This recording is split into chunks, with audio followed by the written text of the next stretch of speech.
Hello, everyone. Hola a todos y quiero desearles una cálida bienvenida a el lanzamiento especial de nuestro documental New Ways of Teaching. Me llamo Graham Stanley y soy el responsable de los programas de inglés del British Council para las Américas.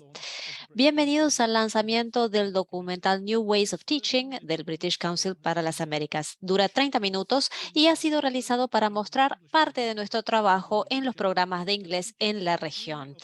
Este es un documental que presenta 3 específicamente de nuestros proyectos: Ceibal en inglés, Language for Resilience y Coding for Kids.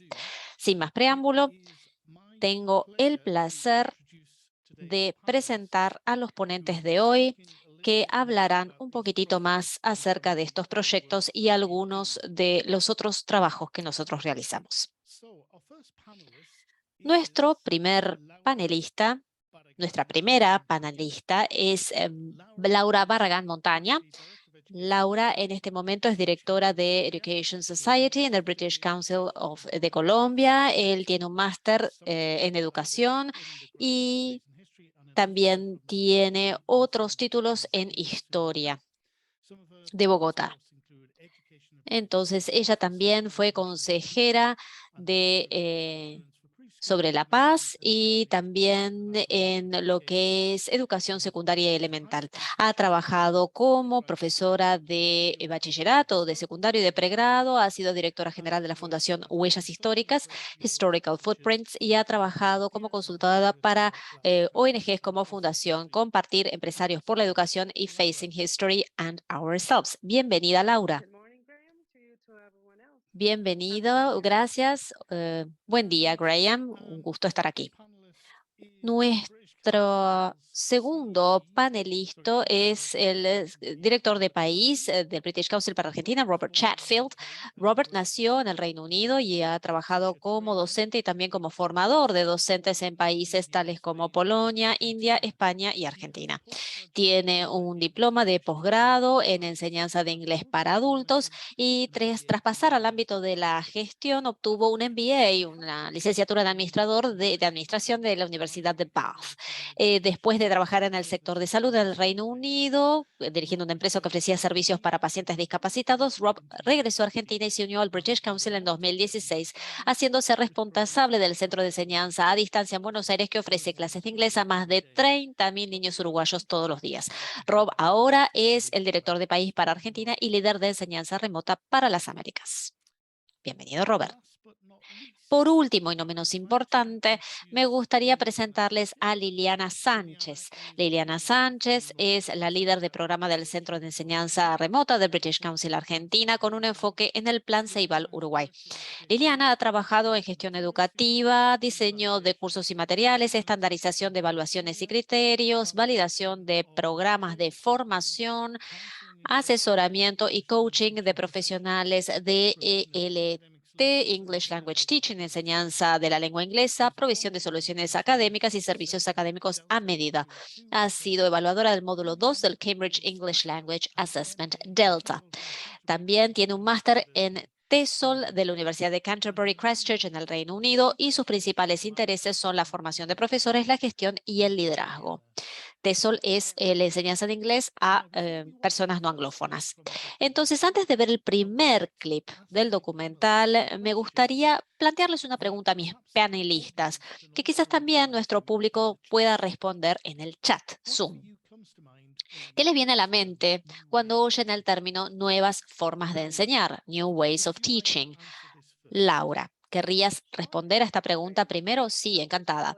Bueno, en primer lugar, nuevamente, buen día a todos, a todas las personas que se están uniendo a esta reunión. Es un placer para mí estar al lado de tan buenos panelistas y excelentes colegas. Y en respuesta a tu pregunta, lo primero que me surge tiene que ver con el contexto, el hecho de que hemos estado tratando de sobrevivir durante más de 2 años por causa de la pandemia del COVID y cómo de un momento para otro el sector educativo tuvo que cambiar radicalmente su forma de enseñar y lo que eso implicó, ¿no? Para los docentes, para los alumnos, para los padres, etcétera. Entonces, y esto también me hace pensar en la tecnología nueva, tecnología vieja, por ejemplo, en muchos países, y supongo que en otros países, al igual que Colombia, seguramente se tuvo esta experiencia. Internet no era una opción en este país, entonces había que en algunos lugares utilizar la radio o otros métodos para poder resolver los desafíos planteados a nivel educativo. Pero también esas experiencias nos dejaron algunas lecciones positivas y quizás más adelante podamos hablar un poquitito más de ese tema. Gracias, Laura. Ahora le pasamos la palabra a Rob. Rob, misma pregunta para ti. ¿Qué es lo que te viene a la mente entonces cuando yo digo nuevas formas de enseñar?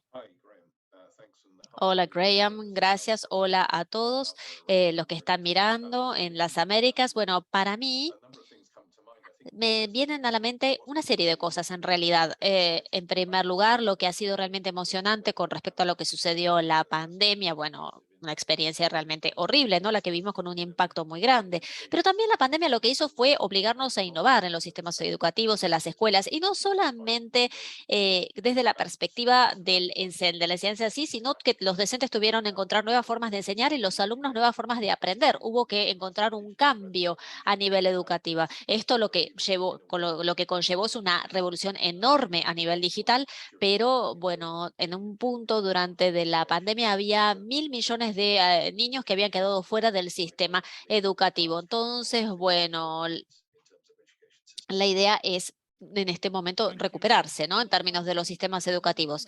Gracias, Rob. Y por último, Liliana, te toca a ti. Nuevas formas de enseñar. ¿Qué es lo que te viene a la mente cuando escuchas ese término? Gracias, Graham. Hola a todos en las Américas. Bueno, para mí, básicamente, después de haber escuchado lo que dijeron los colegas, realmente tiene que ver en mantenerse en el flujo, ¿no?, de las cosas. El aprendizaje es cambio constante. Esto ya lo sabíamos antes de la pandemia, pero con la pandemia nos vimos obligados a acelerar todo lo que hacíamos para adaptarnos a los cambios. Es decir, que lo que estamos haciendo ahora es responder a las necesidades de los aprendices y eso justamente es nuevas formas de aprender. Daniel, de la audiencia, dijo, encontrar soluciones y mejorar las oportunidades. Sin lugar a dudas, muchas personas han hablado de la innovación, ¿no? Acceso innovador. Y de eso justamente es lo que se trata, ¿no? Este término, nuevas formas de enseñar, innovación. Gracias, Liliana. Vamos a pasar al chat. Tenemos Julio César, que dice innovador. Elianis dice innovación en contexto, adaptación. ¿Qué más tenemos? A ver. Daniel Celal dice, para mí, nuevas formas de enseñar tiene que ver con tratar de cumplir con las necesidades de los alumnos para que tengan mejores oportunidades para aprender. Abner dice, nuevas formas de enseñar tiene que ver con aprender nuevas tecnologías y descubrir las capacidades del aprendizaje según diferentes edades. Bueno, les aliento a todos a estar atentos al chat. Nosotros también tenemos una sección especial para Q&A, para lo que es preguntas y respuestas. Si ustedes tienen preguntas a medida que el webinar vaya avanzando, simplemente pueden tipear sus preguntas allí, en este iconito de preguntas y respuestas en la parte de abajo de la pantalla. Entonces, New Ways of Teaching, nuevas formas de enseñar, significan cosas diferentes para diferentes personas. Pero la idea es que tiene que haber nuevos abordajes, nuevas soluciones para los retos a los que nos enfrentamos. Es una de las razones por las que hemos producido este documental, para destacar algunas de las innovaciones que se han adoptado en las Américas en particular, que esperamos sirvan de inspiración para los educadores, no solamente en esta región, sino más allá. Ahora es un placer para mí presentarles el primer videoclip del documental, donde van a poder ver el proyecto Ceibal en inglés, un proyecto uruguayo.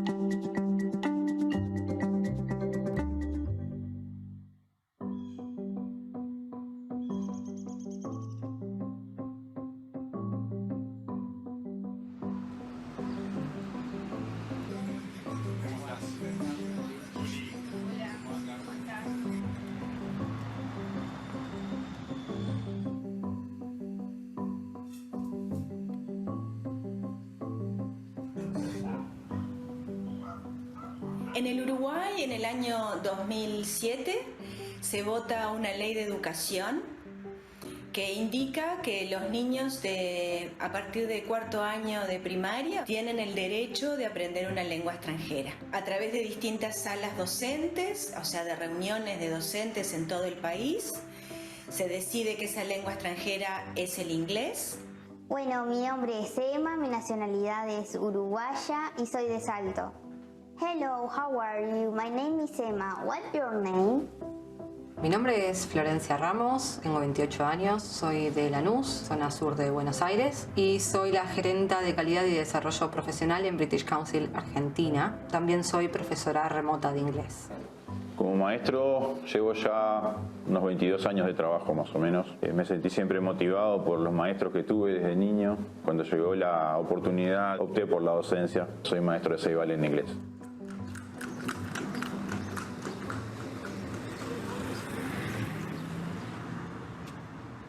Bueno, el diseño del programa de Ceibal en inglés indica que hay dos docentes involucrados, un docente remoto que sabe inglés y que es profesor de inglés, entiende de adquisición de segundas lenguas, y un docente de aula que en general no sabe inglés. Muchas de las limitaciones que tiene el profesor remoto por no estar físicamente en el aula las puede solventar el maestro dentro del aula, ¿no?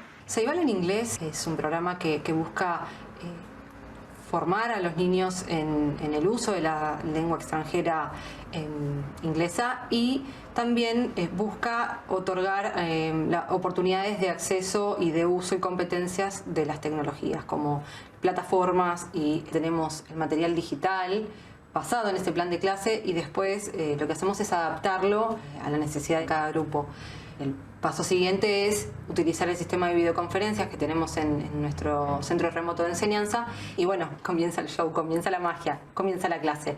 Ceibal en inglés era una oportunidad diferente, ¿no? Era acceder a través de una pantalla con alguien que está lejos, pero que el maestro es el encargado de lograr esa cercanía. El programa se organiza con 3 clases. Las clases A la da el profesor remoto desde la virtualidad, desde la pantalla.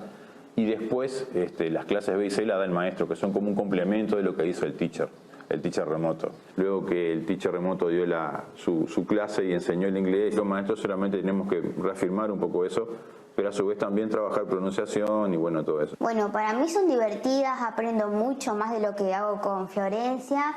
Me gusta mucho aprender, o sea, me divierte cómo son las clases en Ceibal. A mí me gustan mucho las misiones, de esas clases me gustan mucho las misiones, porque son divertidas, aprender de una manera divertida, entonces a mí me gusta aprender así como nos pone la teacher, me gusta mucho. Hola, papá de Emma, gracias por sumarte al desafío y desafiar al maestro Juan. Ahora yo te desafío a vos a que nos muestres tu auto mágico. This is my magic car, and yours?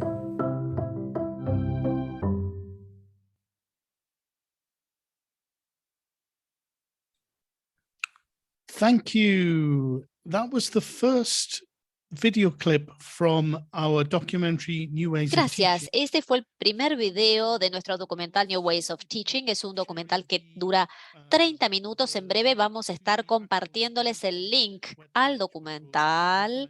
El documental se va a poner a disposición más adelante del día de hoy.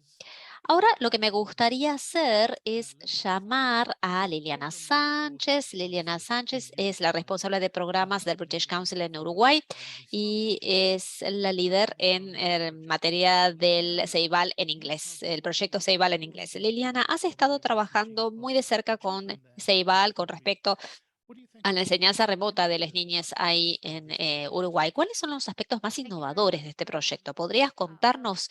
Muchas gracias, Graham. Para los que no están familiarizados con el programa de Ceibal de enseñanza remota es un programa que se inició antes de la pandemia, en realidad, de enseñanza remota. O sea que la enseñanza remota no fue para nosotros una respuesta en 2020 al COVID, por ejemplo. Estuvimos escuchando un poquito en el videoclip sobre el plan Ceibal en inglés. El plan Ceibal forma parte de una iniciativa, del gobierno uruguayo que decidió que en 2013 este plan Ceibal iba a ser instituida. Entonces, para nosotros, la gente de NTC, por ejemplo, es la norma, es lo que nosotros hacemos en forma cotidiana.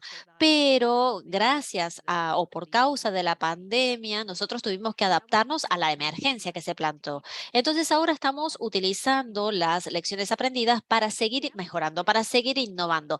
En otros contextos de enseñanza remota, la parte innovadora es que nosotros hacemos una enseñanza colaboradora, en colaboración.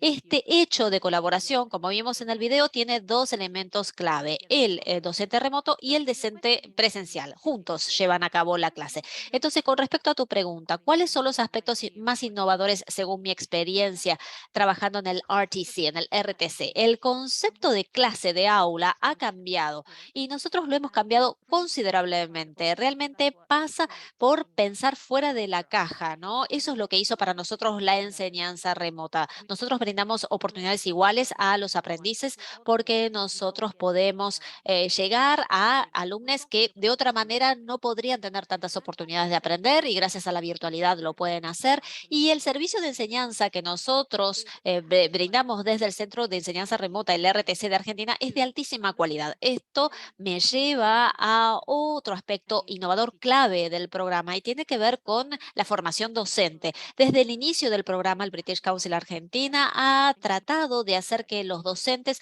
sigan formándose para poder responder a las demandas de enseñar remotamente, de hacerlo de una manera que sea una motivación, que sea algo que atraiga a los aprendices. Ahí vimos a Emma, la niñita del video. Entonces, esto hay una coordinación de docente remota con docente presencial que trabajan juntos para lograr que Emma tenga éxito en su aprendizaje.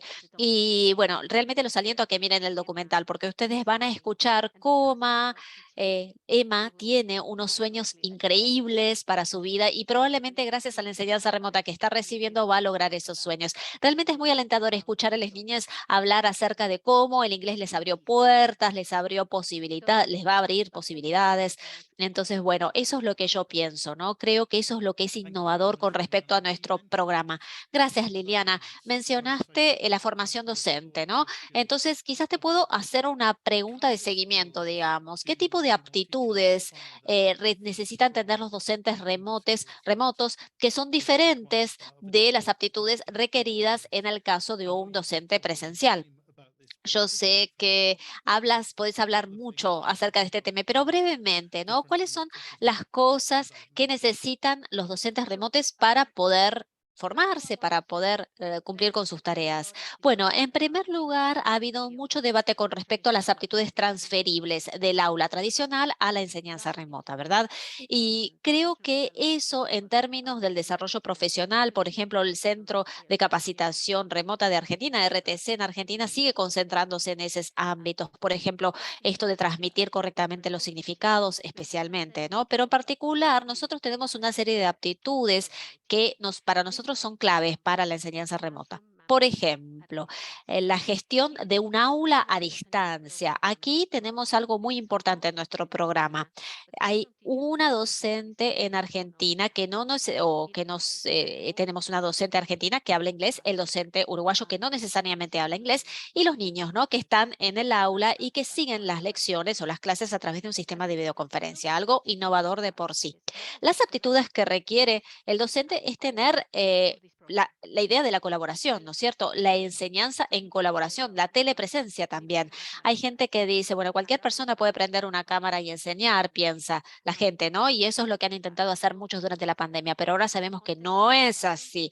No pasa por traducir o transferir el contexto de un aula al entorno digital. El docente digital tiene que saber comunicarse claramente, usar claramente su voz, sobre todo por la transmisión, el audio digital. También tienen que ser conscientes de su lenguaje corporal, qué es lo que transmite significado cuando hay otro docente que nos está ayudando en forma presencial. Entonces, hay muchas aptitudes, ¿no? Pero bueno, esas son las aptitudes clave que a mí me gustaría enfatizar para cualquiera que desee pasar permanentemente en este momento a un aula remota. Trabajar en esos aspectos. La telepresencia es importante.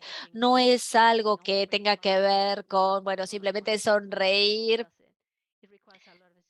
Requiere muchísimas aptitudes y eso es lo que nosotros hacemos en el RTC, este Centro de Capacitación Remota. Nosotros nos focalizamos en las necesidades específicas, hacemos mucha enseñanza reflexiva. Nosotros también discutimos la observación de pares, igual que en el aula, pero lo hacemos remotamente y entonces es un contexto desafiante, ¿no? No es imposible, pero sin lugar a dudas es algo que requiere atención en esos aspectos en particular. Además de esto, el uso de herramientas digitales. La adopción de herramientas no es algo que se pueda hacer a la ligera. Hay que encontrar las herramientas que son las más apropiadas para la edad del alumno en cuestión. Recuerden que hay un alto nivel de autonomía, es decir, que hay, por ejemplo, el compartir instrucciones. Hay muchas cosas que en el aula presencial se toman por sentadas, pero que no pueden tomarse por sentadas en un contexto de enseñanza remota. Muchas gracias, fue muy abarcativo.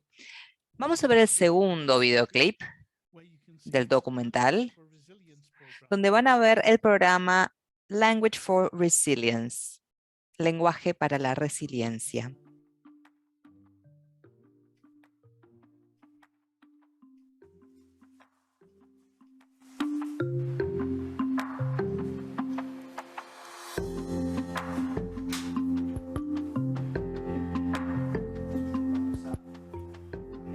El fenómeno del desplazamiento humano en América Latina ha sido de un impacto importante en los últimos años.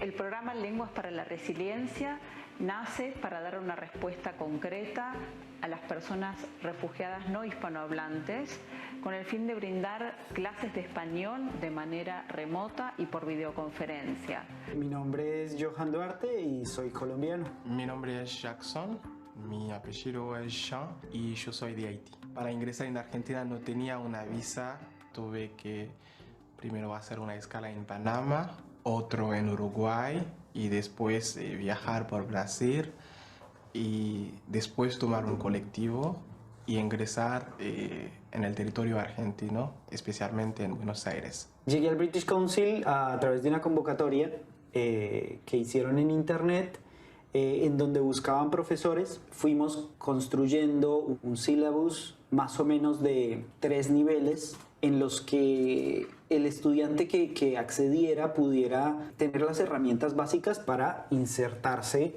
socialmente. Indagar, ayudar con aquellas situaciones que los migrantes y que los refugiados tuvieran que resolver. Mañana tengo una entrevista de trabajo, ¿cómo resuelvo este trámite? Necesito vocabulario sobre... Tenemos personas que hablan árabe, que hablan wolof, que hablan creol, francés, inglés, etc. Y somos de continentes diferentes, de África, del Medio Oriente, del Caribe, de Jamaica. Y entonces la forma de vida, lo que es chiste por uno puede ser una molestia para el otro. Lo que es saludo puede tener otro significado. Tenemos una cultura bastante diferente. Entonces, a través de este espacio donde se reúnen esas personas, nosotros aprendimos inconscientemente a manejarnos tanto socialmente como comunicacionalmente. Expandimos la modalidad de clase a una modalidad enteramente virtual, a una modalidad semipresencial en algunos casos. Entonces empezamos a coordinar con organizaciones de la sociedad civil que estaban en contacto con la población, con migrantes y con refugiados. Fue en el centro de orientación donde la líder del centro me dijo que conocía a una persona que podría ser de gran ayuda para nuestros objetivos y me presentó a Jackson. Bueno, aprendí. Es un espacio de aprendizaje en breve. Aprendí a facilitar, aprendí hasta a enseñar, porque no solo aprendí lo que está enseñando los docentes, sino aprendí también la forma que lo hicieron. Aprendí el español también facilitando en el programa. Aprendí muchas cosas sobre cómo uno debe funcionar con el otro, sobre todo cuando el otro es de un país diferente, vivió experiencia diferente y también tiene capacidad diferente.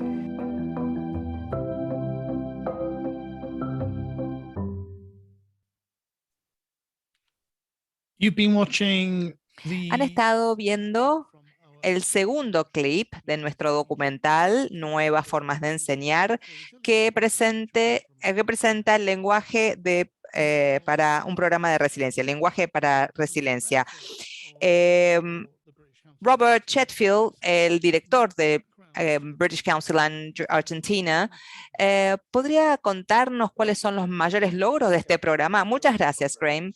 La información de origen de este programa es que decidimos presentarlo como programa en el 2018 y queríamos llegar a 100 estudiantes, 100 alumnos, y nuevamente mucho del énfasis estuvo puesto en el hecho de que venían muchos refugiados de diferentes países, del Congo, Afganistán, Haití, diferentes países. Creo que lo que logramos, primero,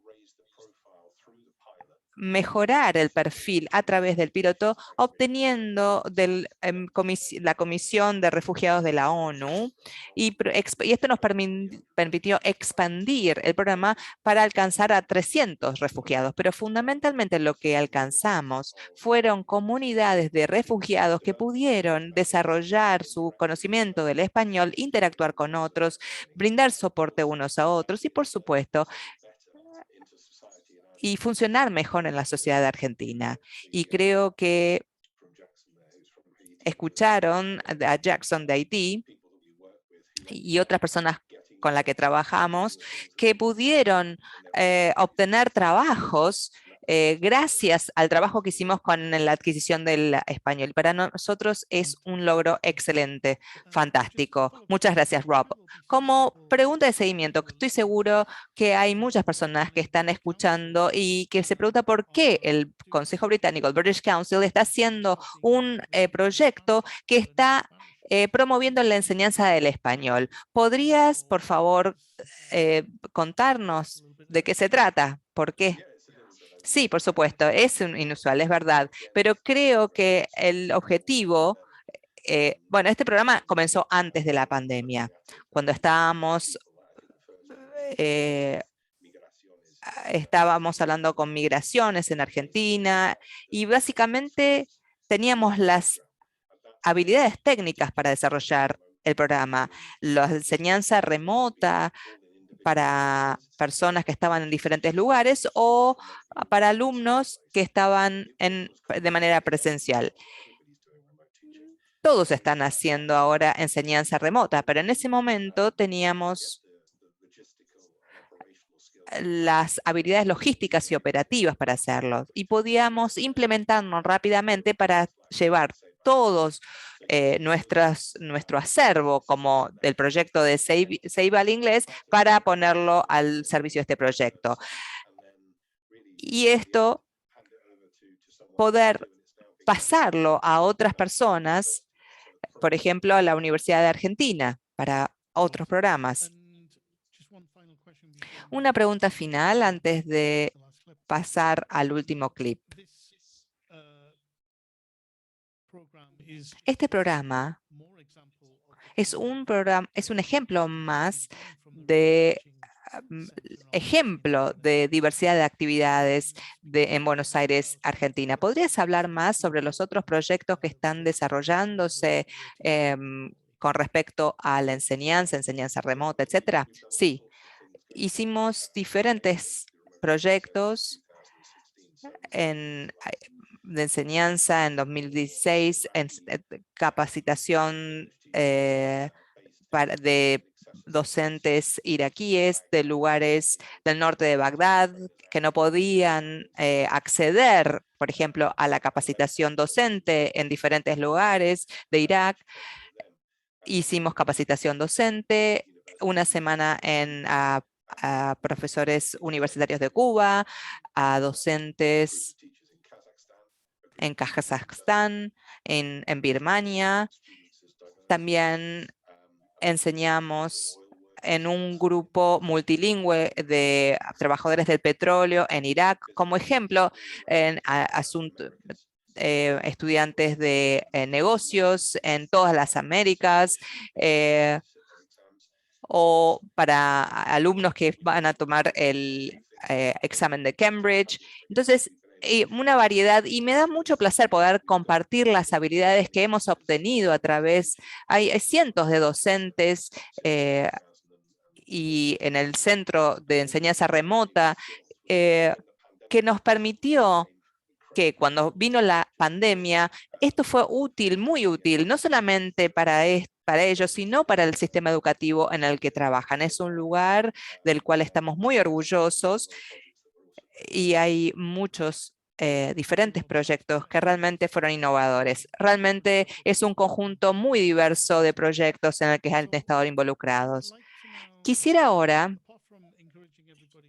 además de alentar a todos, buscar el documental del lenguaje para la resiliencia, quisiera invitar a ver el último clip, que es Coding for Kids de Colombia, la codificación para niños.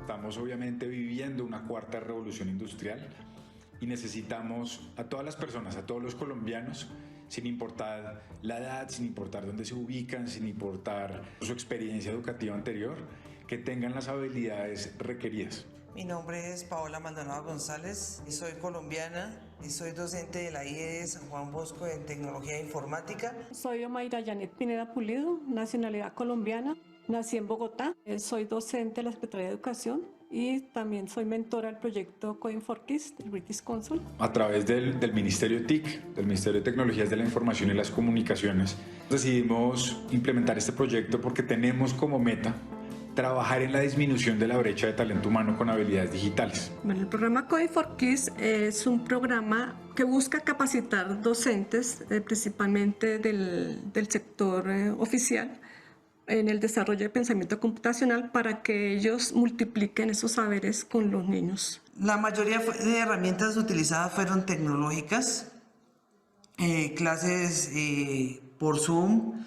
Utilizamos el MakeCode, es una plataforma que simula cómo funcionan las microbits y ahí pudimos trabajar gracias a ello y entender cómo era el funcionamiento y cómo se realizaba la programación a través de las microbits.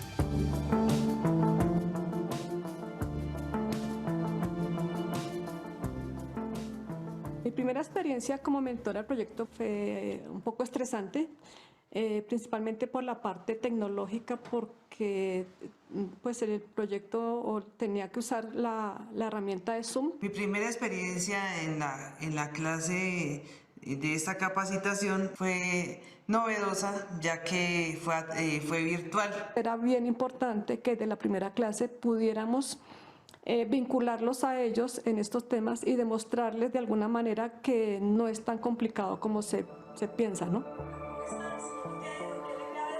Hola, profe, ¿cómo está? Profe Omaira, bien. Durante la capacitación aprendí bastantes estrategias pedagógicas. Como les comentaba, ya tengo conocimientos de programación, pero no conocía o no tenía las bases de cómo transmitir esos conocimientos a mis estudiantes. Acá es difícil que las niñas se involucren con temas de tecnología. Entonces aprendí muchas estrategias para vencer las barreras de género, sobre todo involucrar más niñas en el tema de la programación de computadores. ¿Cómo se puede hacer? Trabajando en grupos, permitiendo que ellas sean líderes, ¿cierto?, de estos proyectos, tratándolos a todos por igual, no creando diferencias, sino que todos tengan las mismas oportunidades, no haber que en el lenguaje que uno utiliza no exista tampoco esa diferencia de los niños, sino que tienen que ser los niños, las niñas. Recuerda que está compuesto por 25 LEDs de la microbit, tiene sensores de temperatura. Esta es la conexión que debes hacer. Simplemente descargar en la microbit.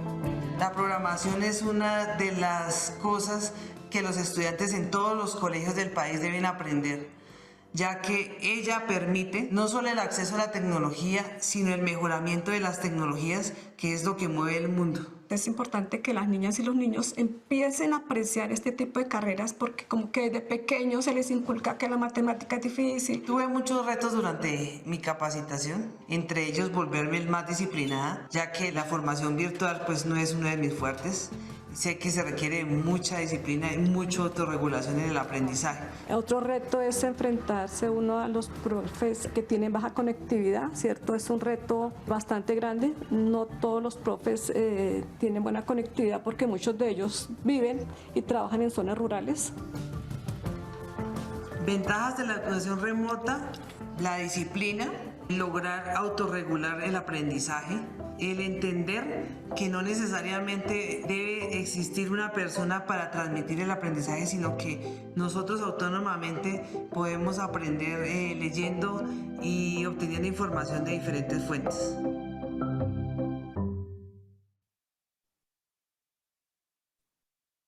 So, you've been watching. Bien. Han visto el tercer clip del documental New Ways of Teaching, que vamos a compartirles el link para que lo puedan ver completo. El proyecto se llama Coding for Kids de Colombia. Quisiera convocar ahora a Laura Barragán, la directora en el British Council. ¿Qué nos puedes decir de los mayores logros de Coding for Kids? Bueno, es muy emocionante ver a los profesores y a los mentores en el video. Estamos muy orgullosos de British Council Colombia, de lo que logramos en este proyecto. Quisiera destacar 4. El primero es el alcance y la sostenibilidad, con el apoyo del Ministerio de Tecnología y de Educación de Colombia, que nos brindó el apoyo durante los últimos 4 años. Trabajamos con el gobierno, pudimos mejorar las intervenciones, el alcance. Alcanzamos 15.000 docentes como Paola, la gran docente que acabamos de ver. También docentes de escuela primaria y de otros temas, no solamente de tecnología. Fuimos a las diferentes secretarías de educación del país y literalmente estuvimos por todo Colombia. También alcanzamos más de 5.000 alumnos y, 500.000 alumnos y para fin de año millones. Y también hay distribución de 67.000 microbits que fueron diseñados por la BBC en 2014 para ofrecer a los jóvenes alumnos una forma innovadora y divertida para poder entender la codificación. El segundo logro es el uso de la tecnología. En 2020, 2021, toda nuestra capacitación pasó a la parte virtual por la pandemia. Y eso generó la posibilidad de llegar a más docentes. Nuestra capacitación es de 30 horas y es un curso muy sólido y que incluye apoyo sincrónico y asincrónico de los docentes. Tenemos una comunidad virtual docente que tiene una página Facebook que continúan hablando sobre cómo implementar las herramientas. Pero también lo que hicimos es generar una app llamada Green Tech, que está disponible para cualquiera en el continente, que si no la tienen, las invitamos a todos a poder descargarla en App Store o Google Store, la pueden descargar, y es una gran aplicación que contiene 96 desafíos para alentar diferentes desafíos de pensamiento computacional.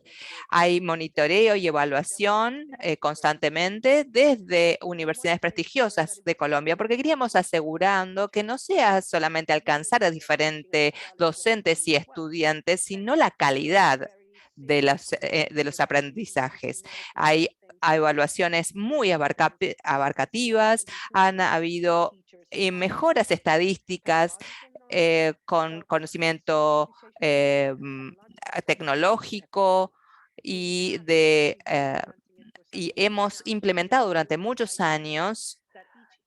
Por lo tanto, podemos ver mejoras significativas año a año.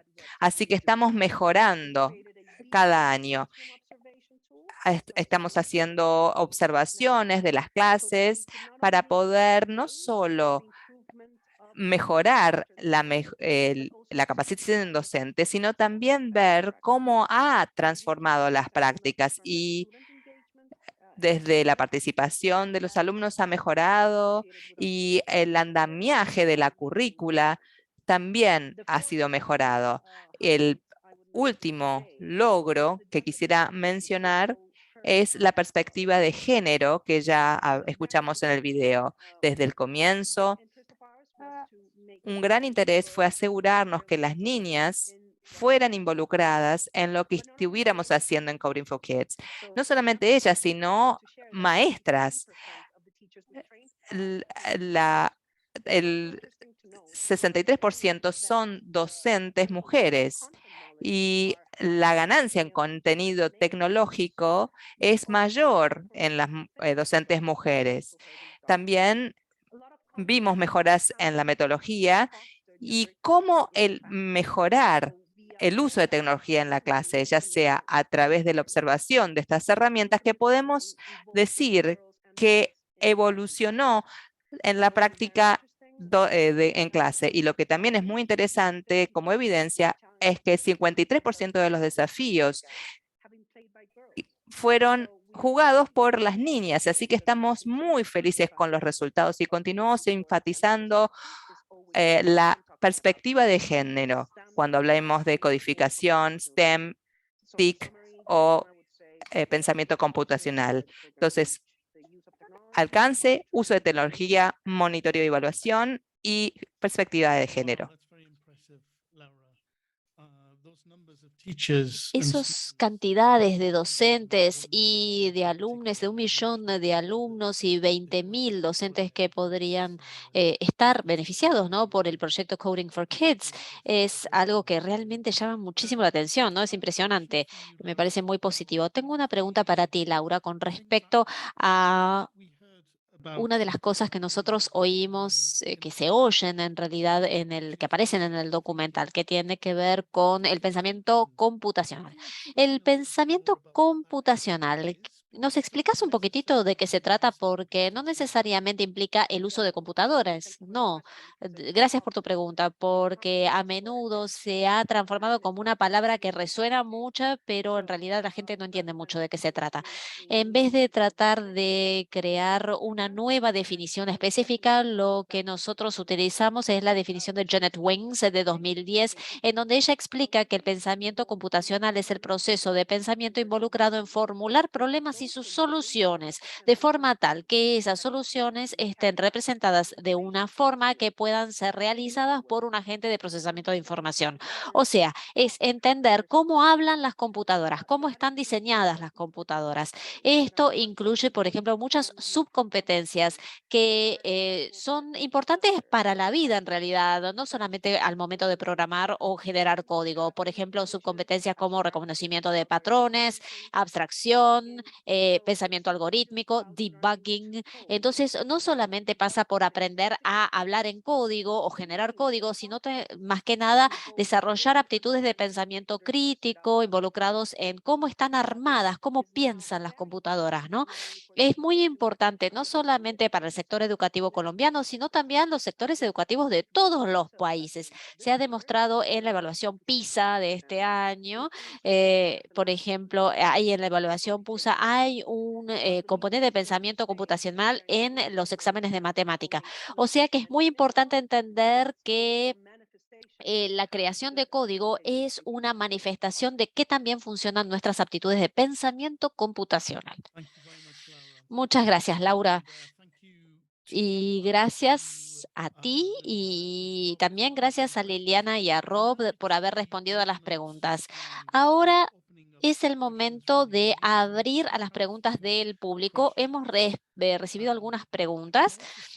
También puedo ver que muchas personas han estado compartiendo links a videos, a comentarios con respecto a su propia situación en sus contextos desde el chat. Sigan haciéndolo, por favor. Si tienen alguna pregunta en particular, puntual, que quieren plantear con respecto a los clips, a los videos compartidos o a los comentarios de los panelistas, por favor, adelante.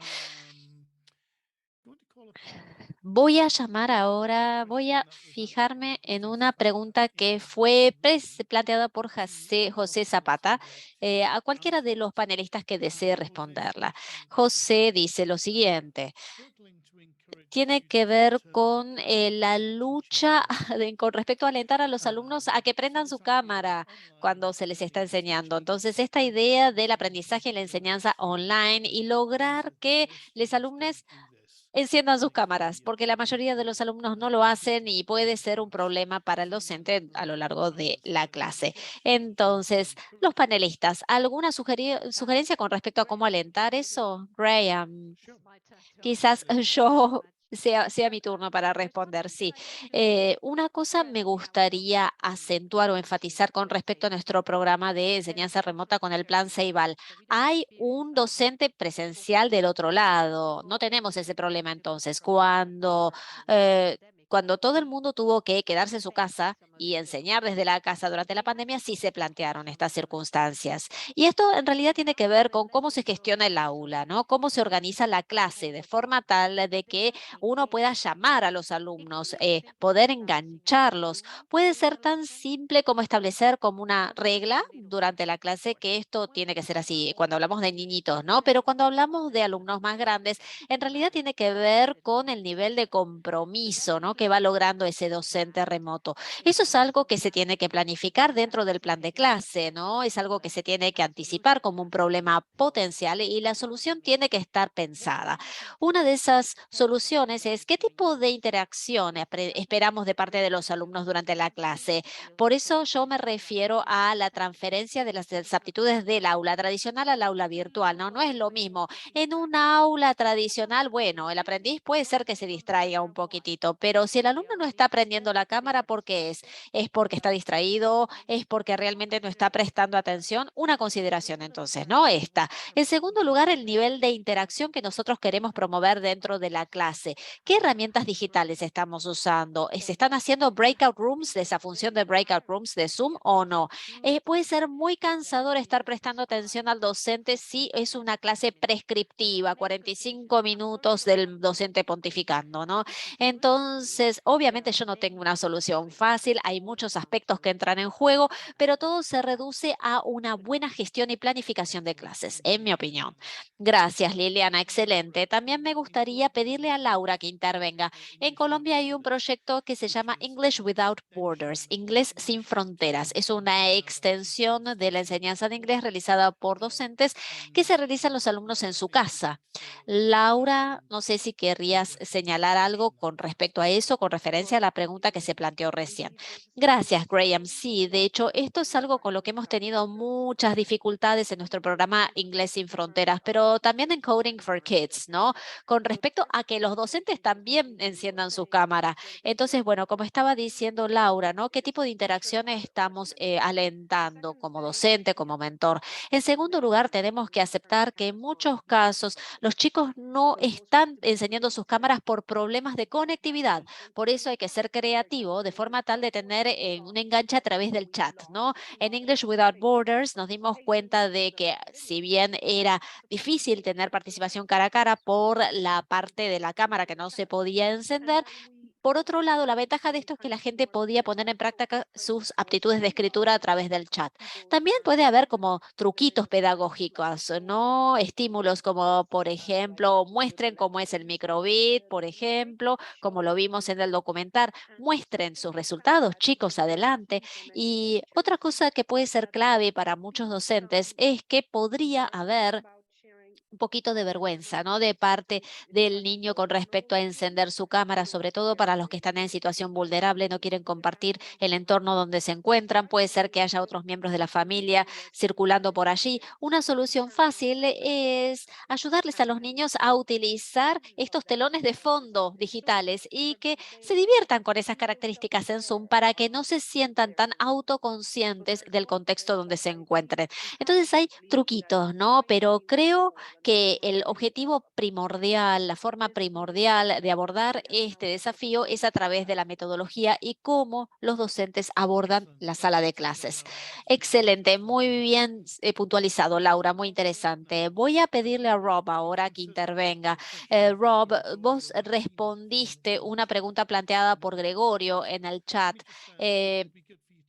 Sería bueno que quizás señalaras algunas cosas más. Entonces, Gregorio plantea lo siguiente. Él dice que ha estado enseñando online durante ya bastante tiempo y que aparte de los problemas de conexión, los problemas técnicos que se pueden plantear, la parte más desafiante de las lecciones, de las clases online, tiene que ver con lograr que el alumno se comprometa con la clase, ¿no? En un 100%. Pide asesoramiento al respecto. Esto lo respondiste, Rob, pero no sé si prefieres elaborar un poquito más sobre esa pregunta. Gracias. Bueno, para mí, recuerdo que hubo un momento de antes y después, más o menos en el 97, cuando yo observé la clase de otra persona y me di cuenta de que estaban formando a sus alumnos y yo no me encontraba ahí. Entonces yo decidí revisar la manera como yo capacitaba a mis alumnos para poder hacer, por ejemplo, trabajo en grupo, para que ellos pudieran trasladar sus sillas. Es decir, como docente uno tiene que estar en control del aula. Las mismas reglas se aplican al espacio digital y una cosa que yo observé entre los docentes es que con frecuencia no han atravesado ese proceso de entrenar a los alumnos con respecto a cómo conducirse, ser claros con respecto a las reglas del aula, ¿no? Presencial o virtual. Esto es muy importante, sobre todo en el caso de los adolescentes, ¿no? Entonces, tener sistemas explícitos de reglas que digan muy bien, bueno, cómo vamos a actuar en este aula, qué se espera de los alumnos, porque si no, uno entra al aula y hay gente que no sabe ni cómo comportarse. Yo sé que suena como algo bastante obvio, pero el tiempo que uno invierte como docente con respecto a entrenar a los aprendices a que trabajen de la manera como uno quiere es un tiempo muy bien invertido. Realmente es algo fundamental para mí de señalar. Gracias, Rob. Algunos links interesantes, algunas lecturas interesantes que fueron compartidas. Elianis, Concepción, por ejemplo, un libro sobre STEM que ha sido compartido en el chat, que a mí me parece que realmente vale la pena mirar. El Manifesto of Women in STEM, Manifiesto de Mujeres en las STEM.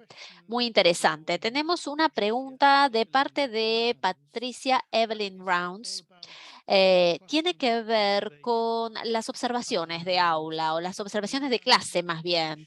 Liliana, tú hablaste de esto en el chat en respuesta a la pregunta de Patricia. No sé si querrías señalar algunas cositas más, quizás con respecto al valor de las observaciones de clase y cómo puede concretarse esta actividad de observar clases online. O Laura también, tú puedes hacerlo. Rob mismo, el que quiere intervenir en primer lugar, no hay problema. Pido disculpas. Bueno, muchas gracias por la pregunta. Sí, en el RTC el valor de observación es clave porque es la manera como nosotros recabamos datos para saber dónde se encuentran los docentes en el proceso de su formación. Nosotros usamos herramientas diferentes en nuestro contexto. Tengo que recordarle a la gente que nosotros estamos en un punto de enseñanza que se trata de un aula de pequeño cubículo y las observaciones se hacen de otra manera. No es como la situación presencial en donde uno se sienta en el mismo pupitre que otro alumno en el aula presencial. No hay multipoints, multipuntos. Nosotros hacemos observaciones remotas que tienen sus características. Los datos que recolectamos son importantes porque nos ayudan a decidir qué ámbitos profesionales necesita formar el docente, ¿no? Dónde tiene sus puntos débiles.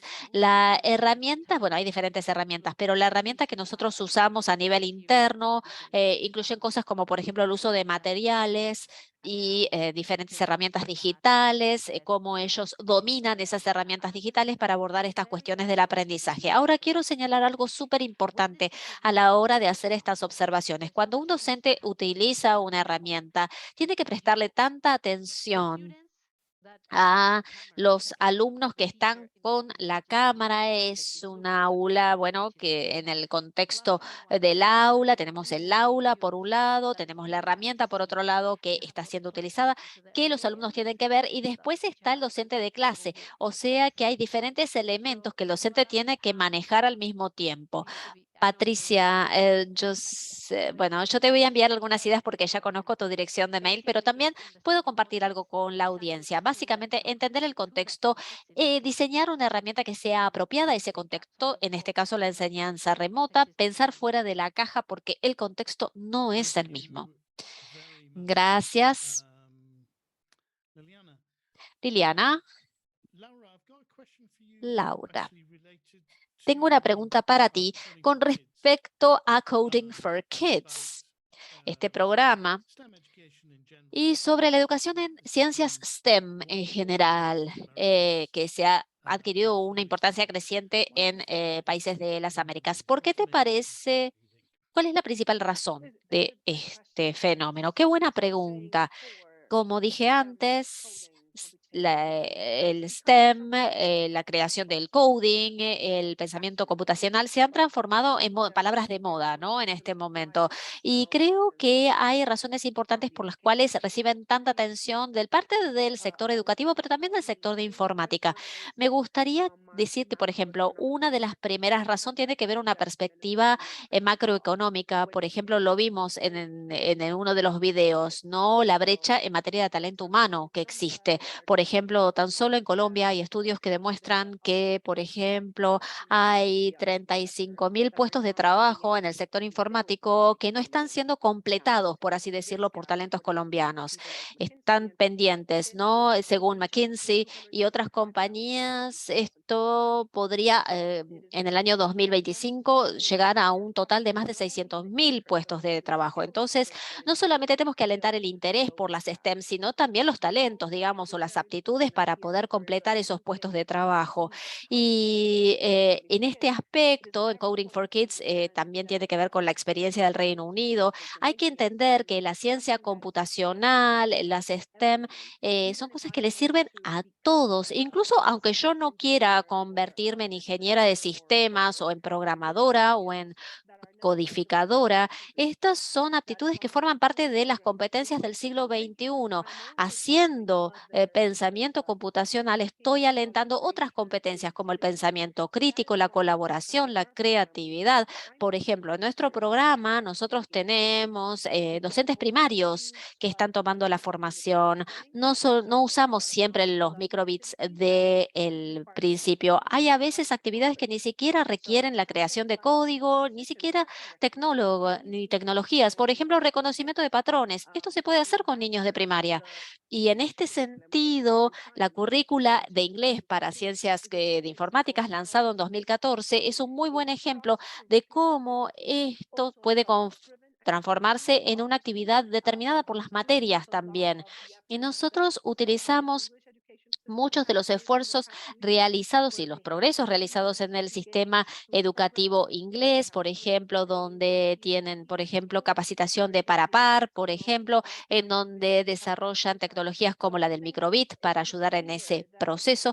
Entonces está claro que el pensamiento computacional, la informática, STEM, son claves no solamente para el futuro, sino también para el presente. Como sistemas educativos tenemos que responder a eso con programas de formación docente rigurosos para que ellos puedan responder a estas necesidades. Muy bien, sí.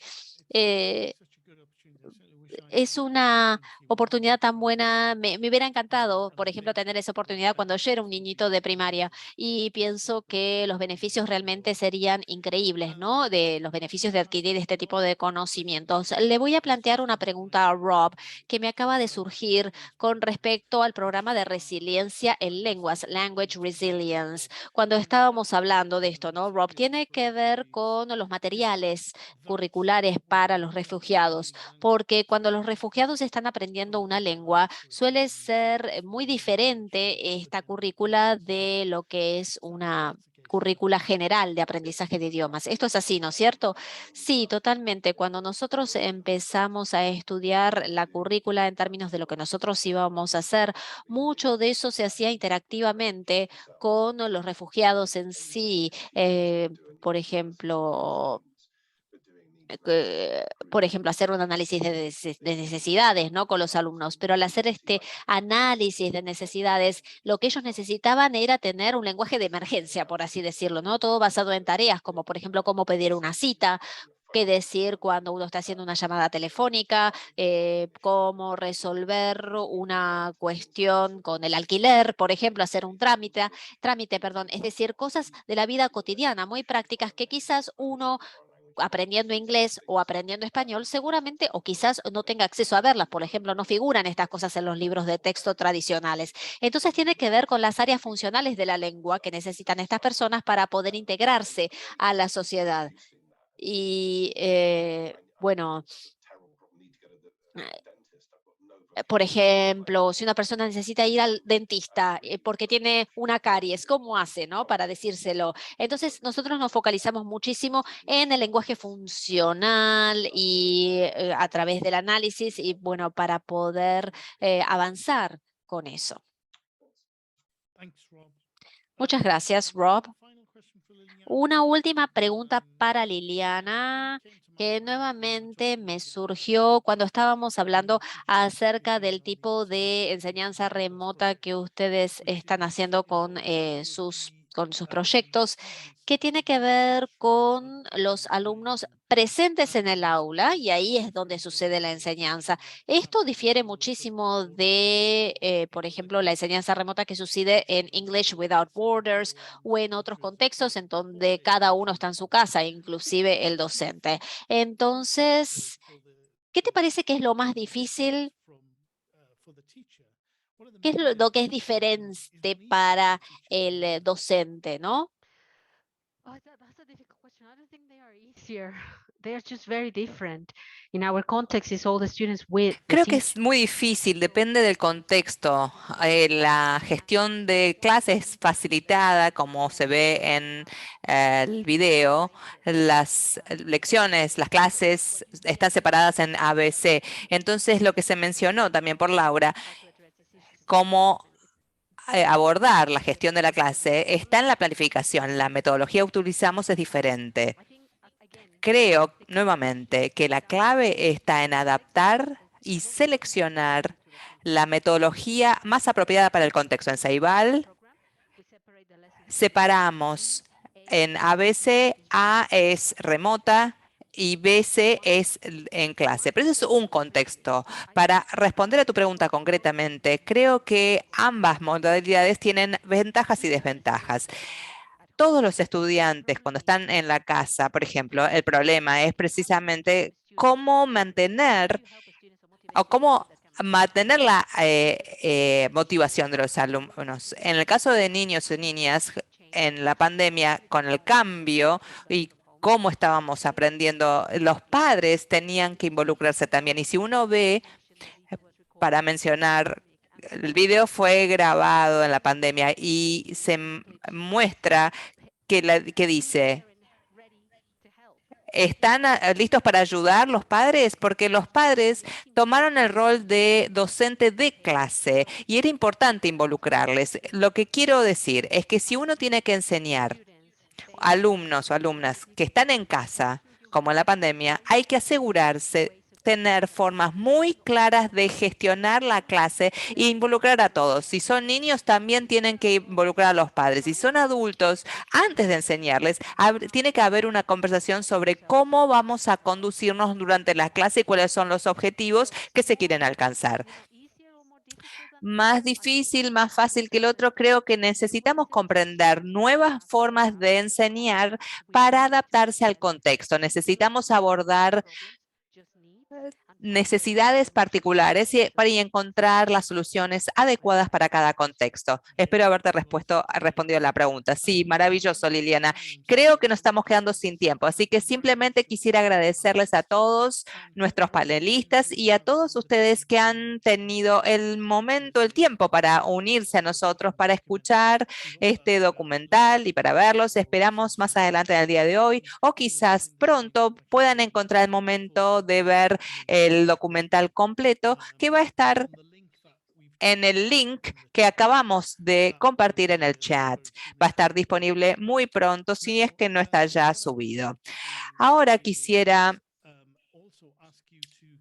preguntarles que por favor completen una encuesta de satisfacción que va a estar en el chat. Nos va a encantar escuchar sobre lo que piensan de este tipo de eventos para eventos futuros que estamos organizando. También nos va a encantar poder adaptarlos al feedback que obtengamos de ustedes. Lo estamos haciendo para docentes, así que quisiéramos escuchar acerca de lo que les estamos facilitando. Este webinar ha sido grabado. Espero que lo hayan encontrado fascinante y estimulante y que lo puedan recomendar a otros colegas y que van a poder ver este webinar para verlo nuevamente. También, finalmente, quisiera invitarles a la segunda edición de New Ways of Teaching, eventos en vivo. Esta vez vamos a estar transmitiendo de la conferencia Vival que se hizo en febrero y se grabó entonces, y vamos a comenzar el 30 de junio y luego cada último jueves de los próximos 7 meses vamos a tener una grabación de un streaming en vivo y vamos a poder encontrarnos en ese espacio y vamos a poder responder a cualquiera de sus preguntas. Va a haber un certificado disponible para cualquiera que lo solicite. Si uno ve el evento en vivo o si lo ve grabado. Y también preparamos algunos planes de clases y actividades que acompañan las grabaciones, lo pueden descargar y ponerlo en práctica en clase. Así que me emociona mucho esta oferta y esperemos que se unan a nosotros el 30 de junio y luego cada jueves, el último jueves de cada mes en el futuro. Muchas gracias a todos nuevamente y esperamos verles en otra ocasión. Hasta pronto.